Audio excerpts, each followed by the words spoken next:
Voltage Coffee, here we are reviewing the camping French presses and taking a look through to see what really makes a good French press for camping.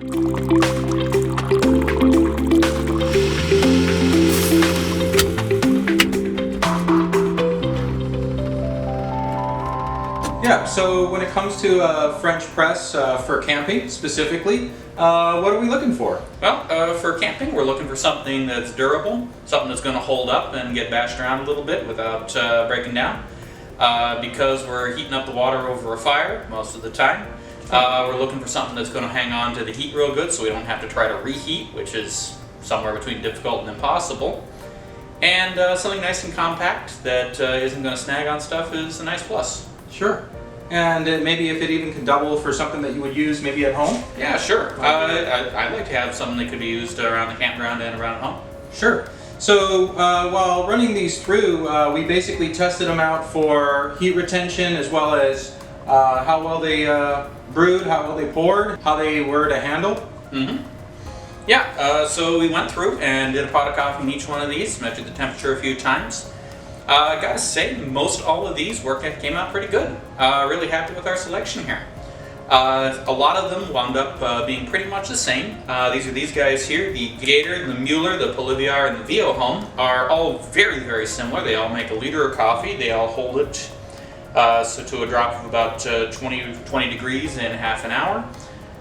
They're all almost identical, and they all made a great cup of coffee. So what do you say about the Stanley here? This one looked right out of the box to be one of the most ideal for maybe a camping or outdoor scenario. Sure. I know I trust Stanley quite a bit for the outdoor.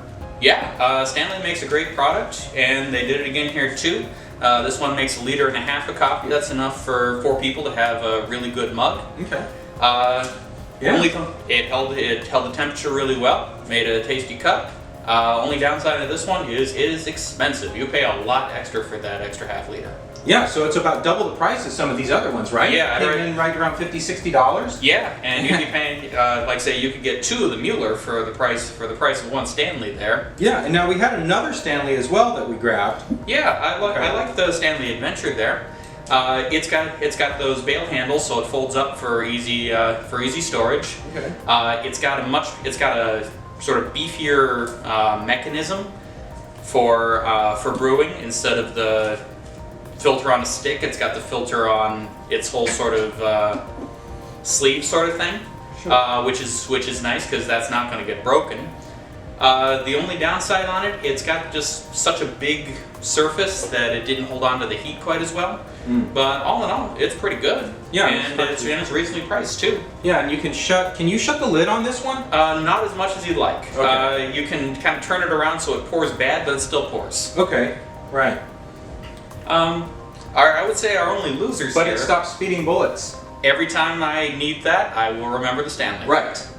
I would say we only had a couple of losers here. That was these guys here that are sort of designed more for backpacking. Oh, so when it comes to camping, that might not be the ideal scenario for maybe the qualities that these guys possess? Yeah, we've got these 2 little guys here. They're extra lightweight. This one here is sort of a drink-through press lid. Yeah, rubber, right? Yeah, and then this one here is titanium. It weighs a little under 8 ounces.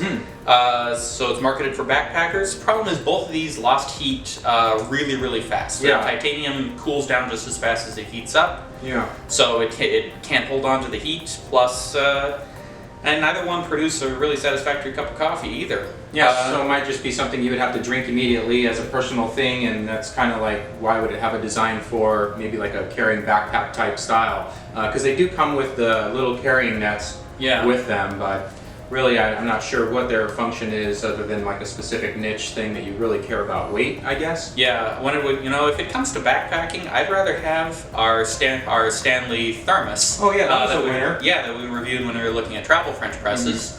Now that weighs a little over 1 pound, so you're losing half a pound versus the little backpacking one there. But you get something with great heat retention that seals up tight, so you can drink some of your coffee and take the rest of it to go with you. And could hold up, and you could say eat soup out of it or something. Sure. And we had the OXO here. This one had the traditional French press design, and OXO makes quite a few of their French presses to look similar to this one. Yeah, this is sort of your regular style of French press, except sort of campingized. It's made out of some nice heavy-duty plastic, so it's not going to break down. But we didn't love the coffee it made. It had a little too much grit to it. Plus, that's done in 3 pieces, so you have an extra piece to lose or fall off. Yeah, and again with the heat, it didn't do too well with retaining the heat. Yeah, that dropped about 35 degrees. Yeah, most of the time when it's camping time, it's cold in the morning and you're looking forward to that cup of coffee, and maybe if you brew it before everybody else gets up, by the time they get up, that's going to be a cold cup of coffee. Yeah, they're not going to be happy. You better just drink it all. Okay. So when it comes to our big winner, we got to point to the Mueller here. As in all this group, it makes a great cup of coffee, but it's about $10 less than the other ones. Yeah, so the design was practically the same. If you compared the lid, if you compared the pour spout, if you compared almost every single thing about them, they were about the same, but it was like 35% cheaper than both of those. Yep. So you can have a pound of coffee to go with this one instead of one of the other ones. Okay. And the Mueller came with that cool little pointless ground carrying case. Yeah, the Mueller also has a little canister for carrying your coffee grounds. That's only going to get you about 1 pot's worth, I'd say. But hey, why not? Okay. Extra container's an extra container. Yeah, now the VO Home, this one has an awesome looking design, and the price was like what, $10 more? Yeah, it's comparable to the other two here. Okay. But I really like the design on the VO Home, and it performed great. Okay, for Voltage Coffee then, you have it. The winner for the best camping French press is going to be the Mueller, followed by the VO Home. Yep. And VO Home for design as well. Great style.